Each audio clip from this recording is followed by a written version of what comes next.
আসসালামু আলাইকুম, welcome back to my channel food studio by Zayed. আশা করি সবাই ভালো আছেন, আমিও আছি আলহামদুলিল্লাহ।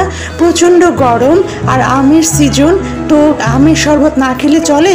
এই প্রচণ্ড গরমে কলিজা ঠান্ডা করা রেসিপি কাঁচা আমের শরবত বা জুস আপনাদের সাথে রেসিপি শেয়ার করব। এই জন্য আজকে আমি বাজার থেকে কাঁচা আম কিনে নিয়েছি।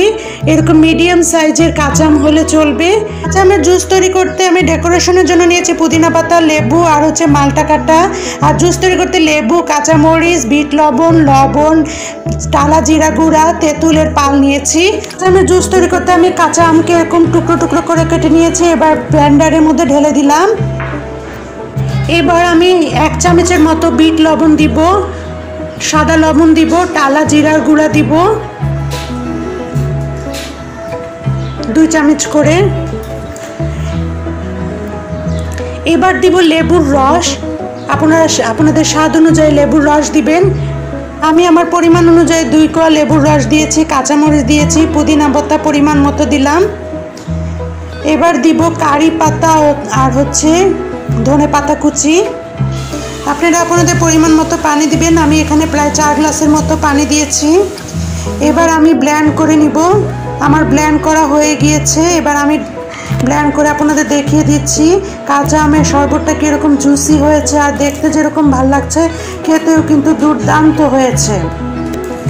পারফেক্টলিভাবে আমার কাঁচা আমের জুস বা শরবত তৈরি করা হয়ে গিয়েছে। এবার আমি সার্ভিং ডিশে সার্ভ করব। তার আগে আমি একটু গ্লাসগুলোকে ডেকোরেট করব। বিট লবণ দিয়ে আমি চারদিকে গ্লাসগুলোকে একটু ঘষে নিব। যখন আমরা এই প্রাণ জোড়ানো কাঁচা আমের শরবত খাবো তখন ঠোঁটে বিট লবণটা লাগবে, খেতে দারুণ লাগবে। তো আমার ফার্স্ট স্টেপে বিট লবণ লাগানো হয়ে গিয়েছে। এবার আমি সেকেন্ড স্টেপে বরফ দিব। আপনারা আপনাদের ঠান্ডা অনুযায়ী বরফ দিবেন। এবার কাঁচা আমের শরবত বা জুস দিয়ে তৈরি করেছি, এটা এবার সার্ভিং গ্লাসে সার্ভ করে দিচ্ছি। দেখতেই পাচ্ছেন মাশাআল্লাহ খুব সুন্দর গ্রেভি এবং দারুণ হয়েছে খেতে। এবার আমি একটু ডেকোরেট করব, এই জন্য আমি মালটা কাটা দিয়েছি আর লেবু কাটা দিয়েছি আর হচ্ছে পুদিনা পাতা দিয়ে আমি সার্ভ করব। মাশাআল্লাহ দেখতে যেরকম ভালো লাগছে খেতেও কিন্তু দুর্দান্ত হয়েছে। সবাই খুব মজা করে খেয়েছে এবং বারবার খাওয়ার রিকোয়েস্ট এসেছে কাঁচা আমের জুস বা শরবত। তো কাঁচা আমের জুস বা শরবত আপনাদের কাছে কেমন লেগেছে তা কমেন্টস করে জানাতে ভুলবেন না।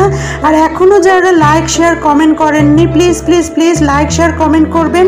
আর এখনও যারা সাবস্ক্রাইব করেননি আমার চ্যানেলটিকে সাবস্ক্রাইব বাটনের পাশে বেল আইকনে প্রেস করে থাকলে আমার চ্যানেলে এরকম নতুন ভিডিও সবার আগে দেখতে পাবেন।